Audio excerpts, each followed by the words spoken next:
क्या आप जानते हैं कि अजमेर में मौजूद 2.5 दिन का झोपड़ा एक झोपड़ा नहीं, ये एक मस्जिद है।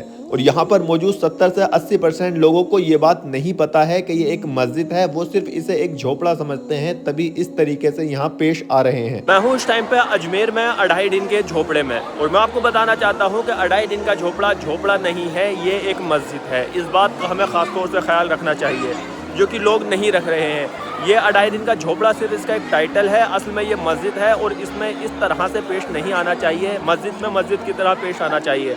तो चलिए मैं आपको इसका पूरा इतिहास बताता हूँ, और ये किसने बनवाया वो भी बताता हूँ, ये मस्जिद किसने तामीर करवाई वो भी बताता हूँ। इस आलीशान इमारत की तामीर सुल्तान कुतुबुद्दीन ऐबक ने सन 1192 में शुरू करवाई थी। ये दिल्ली सल्तनत के इब्तदाई दौर की सबसे अहम मस्जिदों में से एक है। आखिर इसका नाम 2.5 दिन का झोपड़ा क्यों रखा गया? तो कुछ हिस्टोरियन मानते हैं कि इसकी तामीर जस्ट 2.5 दिन में मुकम्मल की गई थी, पर इस बात का कोई तुक नहीं बनता। जबकि एक मकबूल रिवायत ये भी है कि जब ये मस्जिद तामीर हो रही थी तो यहाँ पर 2.5 दिन का एक उर्स ऑर्गेनाइज किया गया था, तब से इसका नाम 2.5 दिन का झोपड़ा रख दिया गया था। ये मस्जिद ASI के अंडर में आती है। ये मस्जिद की वो जगह है जहाँ पर नमाज पढ़ते हैं। सामने आप देख रहे हैं वो मेहराब, बट लोग बेवजह इस मेहराब पर सिक्के चिपका रहे थे और ये कह रहे थे कि जिसका सिक्का चिपक गया उसकी मुराद पूरी होती है। हमने उन्हें बताया कि ये गलत है, उनसे मना किया, बट वो लोग नहीं माने। अम्मा फालतू हरकत नहीं, मस्जिद है।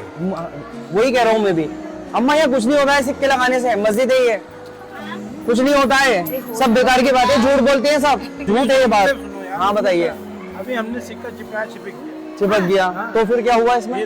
भाई अपनी श्रद्धा है, श्रद्धा हुक्म दिया किसी ने इस बात का? ये कोई जरूरी नहीं भाई, शरीयत में हुक्म है। शरीयत अलग चीज हो गई। इन लोगों से बहस करना बेकार है। चलिए अब मैं आपको इसके आर्किटेक्चर के बारे में बताता हूँ। इस मस्जिद की सबसे यूनिक चीज है इसके ये 7 मेहराब जो नमाज हॉल के आगे बने हैं, जो कि मिडिल ईस्टर्न अंदाज में बने हैं, और उन पर बेइंतहा खूबसूरत कुरान मजीद की आयतें कूफी और तुगरा लिपि में गुदी हुई हैं। ये मस्जिद इंडो इस्लामिक आर्किटेक्चर का बेइंतहा खूबसूरत नमूना है। मस्जिद के नमाज वाले हॉल में आपको बहुत सारे पिलर्स देखने को मिलेंगे, जिन पर बहुत ही खूबसूरत नक्काशी हो रखी है। ये भी कहा जाता है कि इस मस्जिद में पहले और भी बहुत ज़्यादा पिलर्स थे, बट वक्त के हिसाब से वो डैमेज हो चुके हैं और पिलर्स की संख्या अब कम है। जानकारी के हिसाब से ये बताया गया है कि इस मस्जिद में एक टाइम पर 374 पिलर्स थे, जबकि आज के टाइम पर लगभग 100 के करीब ही मौजूद हैं। माना जाता है कि सुल्तान इल्तुतमिश ने इस मस्जिद में और काम करवाया था, जिसमें 2 मीनारों की तामीर भी शामिल थी, जो कि वक्त के साथ डैमेज हो चुके हैं। बाहर सहन में कुछ कब्रें मौजूद हैं जिनके बारे में इतनी जानकारी नहीं है कि ये कब्रें किसकी हैं।